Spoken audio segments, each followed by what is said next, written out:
역대하서 13장입니다. 1절부터 좀 12절까지 읽어보도록 하겠습니다. 함께 읽습니다. 13장 1절부터. 역대하서 13장. 여로보암 왕 18째 해에 아비야가 유다의 왕이 되고 예루살렘에서 3년 동안 다스리니라. 그의 어머니의 이름은 미가야요 기브아 사람 우리엘의 딸이더라. 아비야가 여로보암과 더불어 싸울세. 아비야는 싸움에 용감한 군사 40만 명을 택하여 싸움을 준비하였고, 여로보암은 큰 용사 80만 명을 택하여 그와 대진한지라.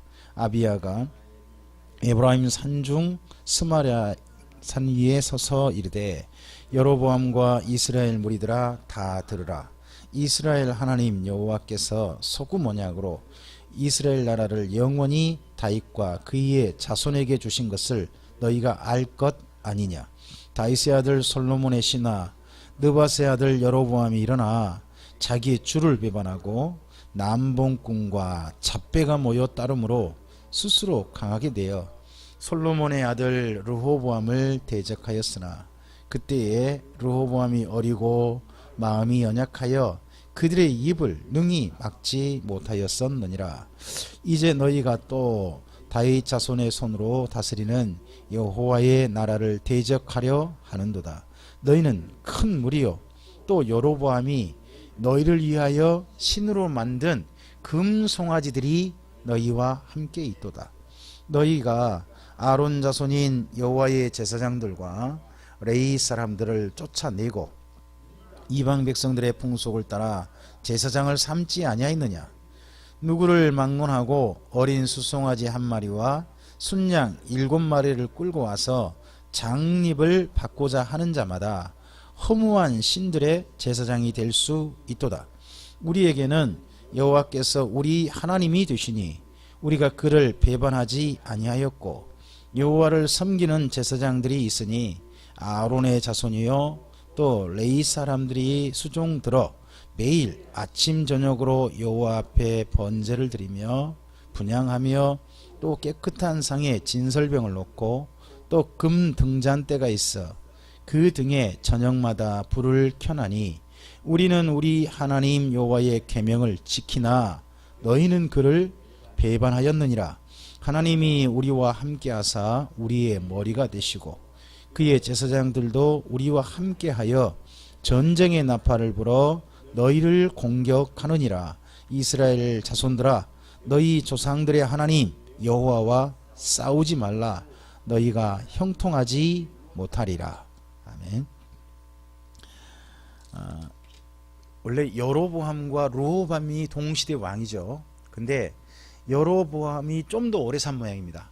좀 더 오래 살고 르호보암이 먼저 죽은 것 같습니다. 르호보암이 죽고 난 다음에 르호보암의 아들인 아비야가 왕이 되는데, 이분이 왕이 된 시간이 겨우 3년이에요.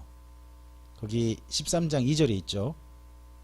이 사람이 3년 겨우 왕이 됩니다. 어떻게 이렇게 빨리 돌아가셨는지는 또 성경에 기록하지 않으니까 잘은 모르겠습니다. 근데 이분이 빨리 돌아가셨는데, 좀 먼저 우리가 걸리적거린 부분들을 먼저 좀 보고 좀 갈게요. 좀 고민되는 부분이 사실 있어요. 거기 2절에 아비야의 어머니 이름은요 미가야고, 기브아 사람 누구의 딸이요? 우리엘의 딸이 되어 있죠. 자, 방금 여기 아비야의 어머니가 우리엘의 딸 미가야라고 되어 있습니다. 앞서서 그러면 11장요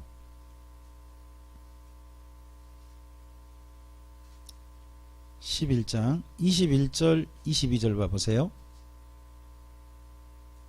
르호보암은 아내 18명과 첩 60명을 거느려 아들 28명과 딸 60명을 낳았으나 압살롬의 딸 마아가를 모든 처첩보다 더 사랑하여 르호보암은 마아가의 아들 아비야를 후계자로 세웠으니, 이는 그의 형제 가운데 지도자로 삼아 왕으로 세우고자 함이었더라.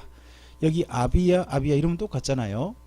그런데 방금 그 11장에 아비야는 아비살롬, 이제 저기 열왕기 상서에는 아비살롬이라 했는데 여기는 압살롬이라 해놨었어요. 아비살롬이나 압살롬이 똑같아요. 압살롬의 딸 마아가라고 돼 있고요. 그렇죠? 근데 방금 우리가 읽었던 13장에서는요. 우리엘의 딸 뭐 마아가라 미가야 이렇게 돼 있어요. 조금 좀 그래서 이분이 왜 똑같은 성경 안에서 기록하면서 앞에하고 뒤가 좀 다를까? 전혀 다른 사람이잖아요. 전혀 다른 사람이니까 이게 뭐냐 하는 고민이 사실 저에겐 있어요. 이분이 왜 그럴까? 근데 이분은요, 자기가 쓰고 싶은 대로 쓴 게 아니라 아비야란 분에 대한 기록은 거기 13장 맨 끝에 가보세요. 22절 보시면 아비야의 남은 사적과 그의 행위와 그의 말은 선지자 이또의 주석책에 기록되어 있다고 되어 있습니다. 그러니까 이상이 여기 13장은 자기가 쓰는 게 아니라 뭐에 근거해서? 자료 그대로 써주고 있는 거예요. 근데 자료가 서로 조금 안 맞는 부분이 있는 거예요. 우리 같으면 어떻게 해요? 이거 좀 생략하거나 뭐 아니면 양쪽 똑같은 걸 똑같이 쓰거나 그럴 것 같잖아요. 근데 이분은 그냥 자료를 따라 쓴 것 같아요. 이게 나중에 뭐가 되냐 그러면요, 이스라엘 민족이 성경을 사본 만드는 원칙이 돼요. 사본 만드는 원칙. 나중에 사본을 쓰는 사람들을 가리켜서 서기관이라고 이제 신약시대에 말을 해요. 서기관이라는 사람 나오죠. 장로들과 서기관 이런 말 나오잖아요. 그 서기관의 주로 하는 일이 뭐냐 그러면 성경 필사 이런 일이에요. 필사를 그대로 해주는 사람들인데, 사본 만드는 사람인데, 사본 만들 때 자기가 봤을 때 지명이나 인명이나 연도나 숫자 이런 게 다를 수 있겠죠. 정확한 숫자가 아닐 수도 있잖아요. 그럼 어떻게 할까요? 맞게 써줄까요? 아니면 그대로 써줄까요? 그게 여기 원칙이라는 거예요. 앞에 분명히 11장에서는 이분이 똑같은 분이 지금 쓰고 있잖아요. 똑같은 분이 쓰고 있는데 앞에서 자료에는 이렇게 써져 있고 뒷자료는 이렇게 써 있다는 거예요. 그러니까 그 자료를 그냥 있는 그대로 자기 생각이 아니라 그 자료에 그대로 기록해줘요. 그러면요, 일부 사람 이름은 좀 틀릴 수도 있는 거죠. 성경 읽다 보면 지명도 틀릴 수도 있고 연도도 틀릴 수, 사람 숫자도 틀릴 수 있어요. 하지만 이렇게 쓰다 보니까 뭐가 안 달라지느냐, 성경 본래 내용은 하나도 안 달라지는 거예요. 본래 내용은 이제 이런 거하고 성경 기록하고, 제가 이제 가끔씩 한 번씩 말씀드립니다만은 그 오디세이라는 책이 있습니다. 유명한 그 그리스 신화를 기록한 거죠. 그 오디세이의 사본이 한 500년 걸쳐 있대요. 500년 걸쳐 뭐 발견된 게 30편 넘는다 그러죠. 근데 특징이 뭐냐 그러면요, 고대 거하고 고대로 간 거하고 한 500년 후에 전혀 내용이 다르대요. 내용 자체가 달라버린대요. 왜 그러겠어요? 뒷분이 자기 마음대로 고친 거예요. 자기 마음대로 번역을 해버린 거예요. 여기 성경을 기록하신 분들은 자기 생각에 뭔가 문제가 있어 보여도 일단 있는 그대로 한다는 거예요. 자, 우리가 때때로는요, 성경을 읽다 보면 내 생각과 다를 수도 있고요. 그죠? 앞에 있는 거 뭐 다를 수도 있어요. 그럴 때는 그냥 있는 그대로 일단 놔두고요. 단 뭘 살펴봐야 되느냐, 진리에 오류 없는가, 이건 살펴봐야 돼요. 진리에 오류가 없다면 그건 받아들일 만한 거죠. 그러나 인명이나 지명 이런 부분들은 좀 우리도 이분 기록하신 분이 실수하셨구나. 하나 더, 이 실수하신 것을 누가 용납하고 계신 거죠? 성령님이 용납하고 계시잖아요. 그래서 우리의 작은 실수들은 누구도 용납하신다. 그러니까 내가 사람이 완벽하게 실수 하나도 없게 그런 사람인 거 하나님 별로 뭐 그런 거 기대하지 않으신 것 같아요. 다만 진짜 바른 길, 그 길을 똑바로 가는 거 있잖아요. 그 길만큼은 다르지 않기를 원하는 그런 마음이시라고 저는 생각을 합니다. 자, 먼저 그 부분을 생각해 보고, 그리고 두 나라가요, 이제 남과 북이 나눠 가지고 전쟁을 하는데 남쪽이요 겨우 두 지파예요. 사실은 유다 지파하고 베냐민 지파예요. 근데 군대 숫자가 몇 명이나 모여요? 두 지파인데 40만 명이 모여요. 어마어마하죠? 그리고 저쪽 위에가 10개 지파가 이제 되죠. 10개 지파인데 그쪽 숫자가 또 80만 명이에요. 그러니까 두 나라 합치면 대단한 숫자죠. 생각해보세요. 한 나라에 이 정도면 120만 명의 군대가 동원된다 그러면 어때요?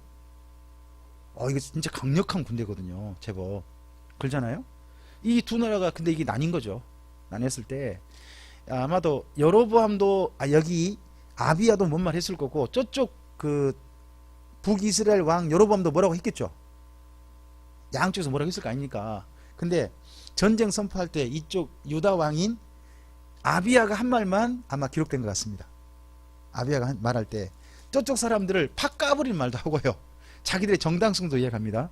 저쪽 사람들 팍 까버리는 말 가운데 거기 7절 혹시 보셨어요? 나라를 이룬 사람들이 어떤 사람들이다? 남봉꾼과 잡배. 그러니까 여로보암과 함께 나라를 시작한 사람들을 남봉꾼과 잡배라고 해버려요. 대단히 팍 까버리는 거죠. 사정없이. 그리고 너희들이 섬기는 신은 어떤 신이다? 거기 8절에 너희는 송아지 좋지. 송아지를 함께 하잖아.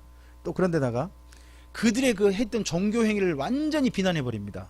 그런 가운데 조금 생각해 볼 만한 부분이 있습니다. 거기 9절 후반부 있죠. 누구를 막론하고 어린 수송아지 한 마리와 순양 7마리를 끌고 와서 장립을 받고자 하는 자마다 허무한 신들의 북이스라엘에서 어떤 사람이 하나님 그 송아지 신의 제사장이 될 수 있습니까? 그걸 요즘식으로 그러면 조금 좀 툭 까놓고 이야기해 볼까요? 맞아요. 사실 하나님 앞에 장립받는다는 것은 여기 장립이란 말이 여기 나오잖아요. 장립받고 항존 직분자로 교회에 세워진다는 것은 하나님의 직분자로 세워진다는 것은 평생을 하나님께 드리겠다는 거잖아요. 그죠? 근데 드리려고 하는 사람을 갖다가 돈만 내면 된다는 것은 이건 매간매직이나 비슷하잖아요. 그래서 어떻게 보면 우리나라 교회의 그 항존 직분자 세우는 것에 대해서 특히 밖에 분들이 아니라 기독교인들 내부에서도 조금 좀 말이 많은 이유가 왜 그러겠어요? 마치 꼭 돈 있는 사람은 직분자 될 수 있고 돈 없는 사람은 직분자가 못 되는 같은 그런 풍토가 은근히 있으니까 아무리 신앙이 좋고 성실해도 뭐가 있어야지. 뭐 그런 것 같은 그런 모습 때문에 많은 분들이 좀 우려스럽게 생각을 하고 있잖아요. 근데 그런 모습이 북이스라엘이었다는 거죠. 그러면서 그들과 자기들을 확실하게 구분해 이야기합니다. 우리는 누구를 섬긴다? 우리는 성전에 계신 여호와 하나님을 섬긴다. 너희는 송아지 섬기지. 그러면 어떤 신이 이 전쟁에 도와줄까? 바로 여호와 하나님이 아니겠느냐 하고 이 전쟁에서 누가 우리를 도우실 것이다. 여호와 하나님이 우리를 도우실 것이다. 한번 붙어볼래? 이런 식으로 선전포고적인 내용으로 이야기를 합니다. 자, 그랬을 때 13절 이하 읽어보겠습니다. 여로보암이 유다의 뒤를 둘러 복병하였으므로 그 앞에는 이스라엘 사람이 있고 뒤에는 복병이 있는 자. 그럼 전략은 누가 좋죠? 군대도 많고 한 40명을 에워싸버린 거죠. 완전히 가운데 놓고 그냥 양쪽에서 협공해가지고 어떻게 해버리려고 했던 거죠. 전략은 아주 좋습니다. 14절요. 유다 사람이 뒤를 돌아보고 자기 앞뒤의 적병으로 말미암아 여호와께 부르짖고 제사장들은 나팔을 부니라. 유다 사람이 소리 지르매 유다 사람이 소리 지를 때에 하나님이 여로보암과 온 이스라엘을 아비야와 유다 앞에서 치시니 이스라엘 자손이 유다 앞에서 도망하는지라. 하나님이 그들의 손에 넘기셨으므로 아비야와 그의 백성이 크게 무찌르니 이스라엘이 택한 병사들이 죽임을 당하고 엎드러진 자들이 무려 50만 명이었답니다. 80만 군대가 왔는데 50만 군대가 엎드러졌다. 이거 엎드렸단 말이 다 죽었다는 표현일지 그건 조금 좀 애매합니다만은 그 정도로 적이 심각한 완전히 그냥 괴멸돼 버린 거죠. 그래서요 18절요. 그때에 이스라엘 자손이 항복하고 유다 자손이 이겼으니 이유가 뭐예요? 이는 그들이 그들의 조상들의 하나님 여호와를 의지하였습니다. 이게 여기 역대하서 여기 아비야와 여로보암 전쟁에 하고 싶은 이야기예요. 지금 이 글을 쓰신 분이. 그러니까 우리도 18절 후반부는 줄거 놓으셔야 돼요. 왜 이런 이야기를 할까요? 자, 먼저 여기까지 이제 읽으시고서 이 글 쓰신 분은 어떤 상황이죠? 역대 상하서를 쓰신 분은요, 바벨론 포로 기한해 가지고요, 지금 포로 기한자들과 원래 그 한 70년 동안 거기 살고 있던 사마리아 군대하고 대치 중이에요. 대치 중이에요. 군대의 힘은 누가 강력할까요? 사마리아 사람들이 강력해 가지고요, 한때 에스라가 왔을 때 예루살렘 성벽이 다 회멸돼 버리고 다 해파돼 버리고 난리가 나버릴 정도였어요. 어마어마한 군대 힘을 가지고 있단 말이에요, 밖에가. 그러면 힘은 없어요. 나중에 그러니까 3차 기한했던 느헤미야가 뭘 데려와야 할 만큼, 군대를 데려야 할 만큼 자기들 힘이 없는 상태예요. 그러면 이 힘없는 이 사람들이 적군과 대치하려고 지금 해요. 자기 공동체 정체성을 지켜가려고 하고 보호하려고 해요. 그럼 뭐가 필요해요? 자기들 순수한 군대 힘으로는 안 되잖아요. 그잖아요. 그럼 뭐가 필요해요? 하나님의 도우심이 필요하단 말이죠. 옛날 아비야 때 생각해봐라. 군대 숫자가 확실히 차이가 났었다. 에? 그런데 그때 하나님께서 누구를 이기게 하셨느냐? 하나님을 의지했던 아비야를 이기게 하신 거 아니냐? 그러므로 오늘 우리들도, 그러니까 오늘 우리란 말은 지금 우리가 아니고 이 바벨론 포로 기한 공동체, 우리들도 저 사마리아 군대에 대해서 하나님을 의지하고 당당히 맞서자. 그럼 누가 도우실 것이다? 하나님이 도우실 것이다. 그런 이야기를 하고 싶은 거라는 거죠. 이야기가. 아비야가 사실요, 열왕기 상서에서 좋은하고 평가되지 않아요. 별로. 그런데 이야기를 특별히 하는 건 뭐예요? 지금 현 공동체, 지금 글을 쓰고 있는 분의 공동체 꼭 필요한 이야기니까 하는 거죠. 어쩌면 오늘 이야기를 남겨놓는 것은 오늘 우리에게도 이러하신 하나님을 의지하고 우리의 작은 힘이나마 하나님을 위해서 사용하려고 하는 주님의 사람들 또는 주님의 교회에게 하나님께서 용기를 주시기 위한, 격려로 남기시기 위한 저는 말씀이지 않을까 싶습니다. 우리 참빛교회도 이 말씀이 하나님의 격려가 되기를 소원합니다. 19절입니다. 아비야가 여로보암을 쫓아가서 그의 성읍들을 빼앗았으니 곧 베델과 그 동네들과 여사나와 그 동네들과 에브론과 그 동네들이라. 아비야 때에 여로보암이 다시 강성하지 못하고 여호와의 치심을 입어 죽었고, 아비야는 점점 강성하며 아내 14을 거스려 아들 22과 딸 16을 낳았더라. 자, 여기 21절도 잘 생각하셔야 돼요. 이분이 왕이 된 게 몇 년이에요? 그럼 3년 안에 아내 14 거들여 갖고 아들 22과 딸 16을 낳아버렸을까요? 말이 안 되잖아요. 그죠? 그러니까 그 앞서서부터 뭐예요? 이미 있었던 아내고 하나님이 도우셔서 이 집에 이만큼 뭐 했다? 번성했다. 자, 이제 열왕기 역대 상하서를 읽을 때 보면 하나님을 의지하면 뭐냐 그러면 번성해요. 자손이 막 많아진 걸 이야기를 해요. 또 평화로운 걸 이야기하고 그리고 번영하는 걸 이야기해요. 자, 이런 시각이 어디 있죠? 하나님을 의지해서 말씀을 지키고 율법을 순종하면 하나님께서 그렇게 한 사람들한테 번성하게 해주고 평화를 주시고 자손도 늘려주시고 번영하게 해주신다. 이런 이야기가 어디 있죠? 레위기 26장이란 말이죠. 그러니까 이렇게 한 게 다 뭐다? 이 봐라. 이렇게 하니까 하나님을 의지하고 하나님을 따라가니까 하나님이 그에 따른 선물을 주신 거 아니냐. 말씀을 지키면 당연히 이런 선물 받는 거다 하는 걸로 자꾸 강조해서 이야기하고 있단 말이죠. 또 더더구나 바벨론 포로 기한 공동이 돌아왔어요. 그럼 수가 많을까요, 적을까요? 아직 적어요. 적잖아요. 근데 하나님을 의지하면 이 땅이 뭐를 주실 거고? 평화를 주실 거예요. 또 번영케 하실 거예요. 그러면 그렇게 해주면 우리가 뭐 하자? 자손들을 많이 낳는 것이 바로 하나님께서 주신 선물이 된다. 자녀들이 바로 복이다 하는 이야기를 하고 싶은 거예요. 이 속에서. 자, 좀 더 가보겠습니다. 22절입니다. 아비야의 남은 사적과 그의 행위와 그의 말은 선지자 이도의 주석책에 기록되었답니다. 거기 선지자 이도의 주석책 줄 그어놓으세요. 이제 여기 글을 읽다 보면 이분이 항상 자기 이상의 이야기는 자기 이야기가 아니다. 어디에 있는 이야기다? 옛날 어떤 분이 쓴 이야기다 하는 걸 그대로 썼다는 걸 꼭 밝혀주고 있어요. 자, 그리고 난 다음에 아비야 다음, 이분은 겨우 3년이고요. 3년이고 이분이 돌아가시고 난 다음에 아직도 여전히 여로보암 살아있어요. 좀 더 살아있습니다. 근데 반대 이쪽 저 남유다 왕 아비야 다음에 왕이 아사 왕입니다. 아사 왕 이야기는요 14장 15장 16장이에요. 또 3장 쓰였습니다. 그러니까 분량을 좀 잘 봐보세요. 보다 보면 어떤 왕들은요 분량이 커요. 상당히 많아요. 그럼 뭔 말이에요? 좀 비교적 잘해서 모범으로 좀 삼고 싶은 왕이란 말이죠. 그러면 3장까지 정도 나왔으니까 아사가 어떤 왕? 좀 사람들 추천은 그래도 나름 좀 추천하고 싶은 것 면이 좀 있다는 거죠. 그런 것들 우리가 좀 보는 거죠. 자 14장 가보세요.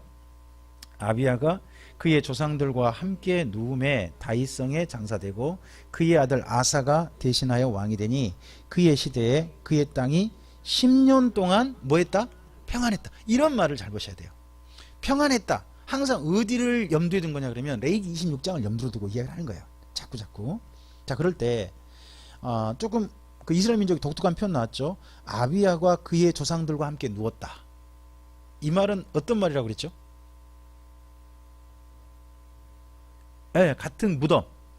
다윗 때부터 이제 그런 무덤 한 무덤에 뼈가 딱 쌓여 있어요. 그 한 무덤에 뼈가 쌓여 있거든요. 그 뼈 위에 누구 뼈까지 올려진 거예요? 아비야 뼈도 올려진 거죠. 함께 누웠다. 한 무덤에 그런 겁니다. 자, 2절입니다. 아사가 그의 하나님 여호와 보시기에 선과 정의를 행하여. 자, 이게 중요한 표현 같아요. 아사가 그의 하나님 여호와. 자기 아사의 하나님이란 거죠. 어떤 왕이 여호와 하나님은 나의 하나님입니다 라는 고백은 쉽지 않은 겁니다. 근데 이분은 여호와 하나님이 나의 하나님이다. 자, 그리고 그분이 나라를 다스리는 정치, 정책의 정강 두 가지 중요한 게 있죠. 나라를 다스리는 큰 두 가지 선과 정의. 선과 정의. 이게 바로 이분이 나라를 다스리는 두 가지 중요한 모토였습니다. 자, 계속 읽어보죠. 3절입니다. 이방 제단과 산당을 없애고 주상을 깨뜨리며 아세라상을 찢고 유다 사람에게 명하여 그의 조상들의 하나님 여호와를 찾게 하며 그의 율법과 명령을 행하게 하고 또 유다 모든 성읍에서 산당과 태양상을 없애매 나라가 그 앞에서 평안함을 누리니라. 자, 나라가 평안함을 누린 이유가 뭐예요? 가령 군사적으로 힘이 강했다든지 주변 나라가 쳐들어오지 않다 그런 이야기를 하지 않아요. 뭘 하니까? 하나님만 순전하게 서니까 평안이 왔다. 이런 식으로 자꾸 이야기를 하는 거예요. 이게 이제 어디식 이야기란 거죠? 레위기 26장 이야기한 거예요. 그러니까 무엇을 강조하고 싶은가 보이죠? 어떻게 보면 우리 교회 생활을 강조하고 우리 신앙 선배님들이 했던 이유가 뭐예요? 하나님만 잘 섬기면 어떻게 해주더라? 평안하게 하더라 하는 이런 말씀들에 중심한 거죠. 그러다 보니까 보통 많은 목사님들의 설교를 이 역대상하적 시각이라 그래가지고 제사장적 설교라 그래요. 제사장적 설교. 잘하면 뭘 준다? 하나님께서 이런 선물을 주시고 복을 주신다 하는 시각으로 우리 보게 해주신 거죠. 근데 여기 역대상하적 실제 그렇습니다. 자, 계속 6절요. 여호와께서 아사에게 평안을 주셨으므로 그 땅이 평안하여 여러 해 싸움이 없은지라 그가 견고한 성읍들을 유다에 건축하니라. 이게 또 중요해요. 보면 나라가 평안할 때 뭐 해요? 꼭 견고한 성읍을 건축한 이야기가 나와요. 솔로몬 때도 나라가 평안할 때 뭐예요? 국고성 같은 걸 지었던 게 이야기 있었죠.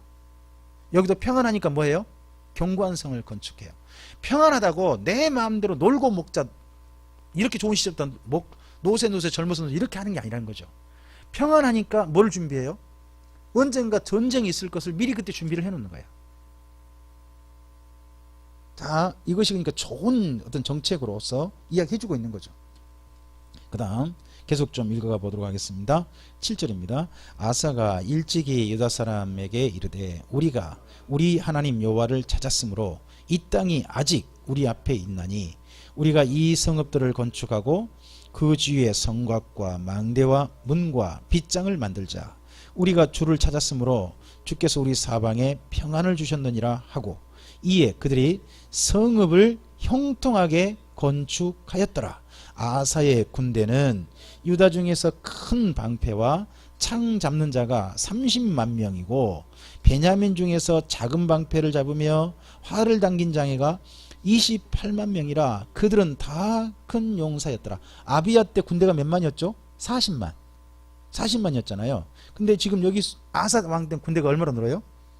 58만 명이 돼요. 번성한 게 보이죠? 젊은이들이 그만큼 많으니까 군대 넣은 거 아니에요.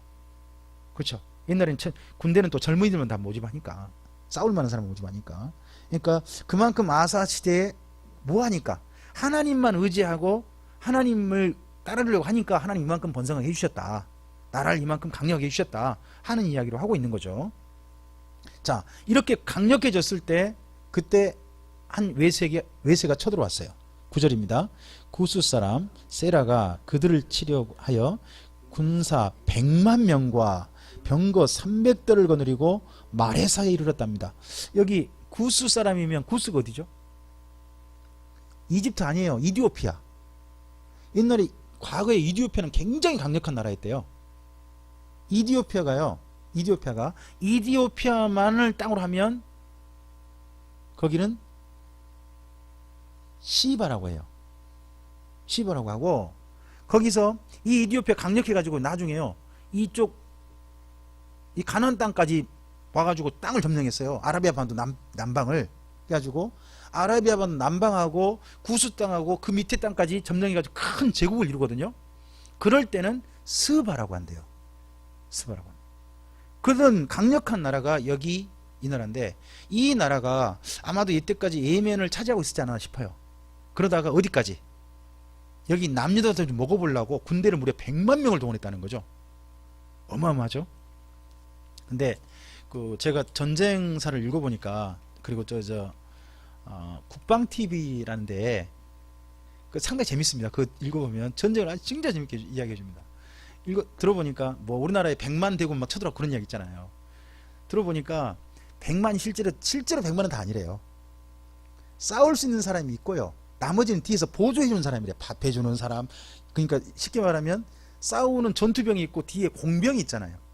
공병도 상당히 많은 숫자라는 거죠. 그러니까 100만 명이 다 싸울 사람은 아니겠죠. 근데 이때 이 당시에 여기 병거 300대는 요즘 말하면 탱크 300대라고 해요. 굉장한 그런 군대를 데려왔고, 싸우는 장소가 마레사라고 되어 있습니다. 마레사는 한 사람의 고향입니다. 선지자 미가의 고향이 나중에 보면 마레사 이렇게 되어 있습니다. 좀 계속 가보죠. 11절입니다. 아사가 그의 하나님 여호와께 부르짖어 이르되, 여호와여, 힘이 강한 자와 약한 자 사이에는 주밖에 도와줄 리가 없사오니 우리 하나님 여호와여, 우리를 도우소서. 우리가 주를 의지하오며 주의 이름을 의탁하옵고 이 많은 무리를 치러 왔나이다. 여호와여, 주는 우리 하나님이시오니 원하건대 사람이 주를 이기지 못하게 하옵소서 하였습니다. 자, 앞서서 아비야 전쟁도 어때요? 수적 열세였죠. 그리고 하나님을 의지했죠. 자, 이번 여기 아사도 구스와 전쟁에 누구를 의지해서? 하나님 의지 전쟁에 나갔다는 거죠. 그러니까 결국 어떻게 됐다? 그 다음 읽어볼까요? 12절. 여호와께서 구스 사람을 아사와 유다 사람들 앞에서 친히 구스 사람이 도망하는지라. 아사와 그와 함께한 백성이 구스 사람을 추격하여 그 아래까지 이름에 이에 구스 사람들이 엎드러지고 살아남은 자가 없었으니 이는 여호와 앞에서와 그의 군대 앞에서 패망하였습니다. 노력한 물건이 매우 많았다. 그러면 13절에 근거한다면 몇 명 살아남은 거죠? 100만 명 중에 한 사람도 못 살아남다. 저는 이런 걸 보고 뭐라고 하냐, 과장법이라고 생각합니다. 절대 이럴 수 없습니다. 그러니까 뭐예요? 그만큼 우리가 이겼다 하는 이야기를 하고 싶은 거죠. 하고 싶은 걸 이렇게 표현했다고 저는 봅니다. 옛날 고대 전쟁을 보면요, 조금 이겨놓고요 자기들 크게 이긴 것좀 쓴대요. 왜요? 그 왕이 남긴 업적이잖아요. 업적을 그럼 자기 나라 입장에서 어떻게 써야 되겠어요? 참 엄청 이겨봤다라고 이야기를 한다는 거죠. 그래서 지금 현재 요즘 한참 나오고 있는 안시성이라는, 혹시 영화 보셨습니까? 보러 가셨습니까? 저도 아직 못 봤는데요. 안시성 이야기가 중국 역사책에는 안 나온대요. 그리고 우리나라도 별로 안 써요. 왜요? 안시성 이야기는 고구려 이야기잖아요. 근데 그 다음 역사 쓴 사람이 신라, 또 그 다음 또 쓴 사람이 고려잖아요. 그럼 그런 나라는 별로 관심이 없는 거죠.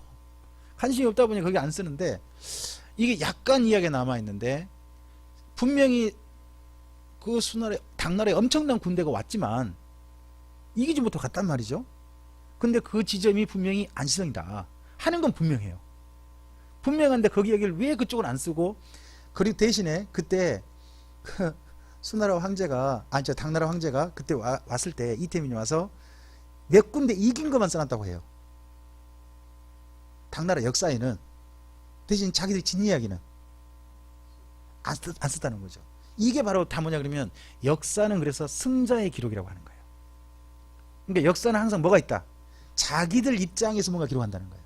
해석이 들어간다 하는 건 반드시 중요한 겁니다. 그러니까 여기도 한 사람도 안 남았다 하는 것은 유다 입장인 거죠. 유다 입장인 거고, 이런 부분들은 조금 가장법이다 하는 걸로만 우리가 좀 이해를 하고 넘어가시면 좋습니다. 자, 나머지 부분 보고 마무리하죠. 14절입니다. 여호와께서 그날 사면 모든 성읍 백성을 두렵게 하시니 무리가 그의 모든 성읍을 치고 그 가운데 있는 많은 물건을 노략하고 또 짐승 지키는 천막을 치고 양과 낙타를 많이 끌고 예루살렘으로 돌아왔더랍니다. 자, 이때 정도예요. 노략, 바벨론 포로 귀한 자들이 노략했을까요? 노략당했을까요? 제 생각엔 노략당했다고 봅니다. 근데 하나님을 의지하면 어떻게 될 수 있다? 우리가 그들을 노략할 수 있다. 옛날에 이렇지 않았느냐. 그러니까 지금 우리가 더욱더 하나님을 하나님을 의지해서 우리 공동체가 더욱더 의지하자. 그러면 옛날 하나님께서 아사 때 이렇게 해주셨던 것처럼 우리한테도 해주실 것이다 하는 그런 용기를 북돋워주는 말씀을 저는 봅니다. 우리가 성경 말씀을 읽으면서요, 이제 어떤 시각으로 성경을 볼 거냐, 어떤 시각을 가지고 지금 우리들에게 말하고 있느냐 하는 걸 이해하는 건 참 중요하다고 생각합니다. 성경 읽다 보면요, 사실 그대로를 먼저 인식하게 하는 성경이 있습니다. 그게 사사기, 사무엘상하, 열왕기상하서입니다. 이거 사실 그대로 보게 합니다. 근데 여기 역대상하서는 그런 쪽보다는 격려하게 썼습니다. 그럼 우리에게 두 가지 시각이 있어야 되는 겁니다. 성도에게는 모든 걸 바라볼 때, 첫째, 사실 그대로 냉정해 볼 수 있는 시각이 하나 있으셔야 됩니다. 그래야 또 내 자신이 보입니다. 또 하나, 그런 시각이 돼. 하나님은 하나님의 사람들을 뭐 하시게 쓰셨다? 뭐 하고 싶어 하신다? 응원하고 싶어 하신다. 격려하고 싶어 하신다. 이들을 돕고 싶어 하신다 하는 또 하나 시각이 분명히 성경 역사 속에 그런 시각이 존재한다는 겁니다. 그러므로 오늘 이 두 가지 시각을 동시에 가지고 우리의 삶을 바라보고 우리 인생길을 바라봤으면 좋겠습니다. 사실을 그대로 보시되 우리의 연약함 그대로, 그 속에서 어떻게 하면 하나님은 우리를 돕고 싶어 하시는데 그 도움이 우리의 삶 속에 임할 수 있는 방법이 뭐냐 하는 것들이 기록되고 있으니까, 이런 것들을 근거로 하나님과 함께 동행할 수 있는, 그리고 끝까지 하나님을 힘입어 정말 주님께서 놀랍게도 하나님께서 이기게 하셨다 하는 이야기가 우리 입에서 나오는 그런 자의 서는, 그런 우리들이 꼭 돼야 되지 않겠습니까? 그런 날까지 아름답게 걸어갈 수 있게 되기를 주님의 이름으로 축복합니다. 기도하겠습니다. 주님 감사합니다. 오늘 아비야와 그리고 아사의 초기 구스와의 전쟁 이야기까지 보았습니다. 이런 말씀 속에서 이 글을 기록하신 분, 그리고 그렇게 기록하도록 허용하신 하나님의 선하신 뜻까지 우리가 이해하고자 했습니다. 우리들이 바로 이해했기를 소원합니다. 바로 알아들었기를 원합니다. 그렇다면 우리가 혹시 알아들은 게 바르다면 주님, 우리의 삶 속에서 사실을 바라보되, 사실을 있는 그대로 먼저 보되, 또한 그곳에서 우리 연약하지만 그곳에서 돕고 싶어 하시는 하나님이 계심을 볼 수 있게 하옵소서. 하나님을 의지하는 자에게 하나님께서 돕고 계셨다는 역사적 사실이 바로 우리에게도 우리가 경험하는 사실이 될 수 있음을 우리들이 마음속에 담을 수 있게 하옵소서. 그래서 우리가 걸어가는 길을 하나님의 도우심을 기대하며 하나님을 의지하며 하나님만 바라보며 걸어갈 수 있는 우리의 길들이 될 수 있도록 주님 인도해 주시옵소서. 의탁드리오며 예수님 이름으로 기도합니다.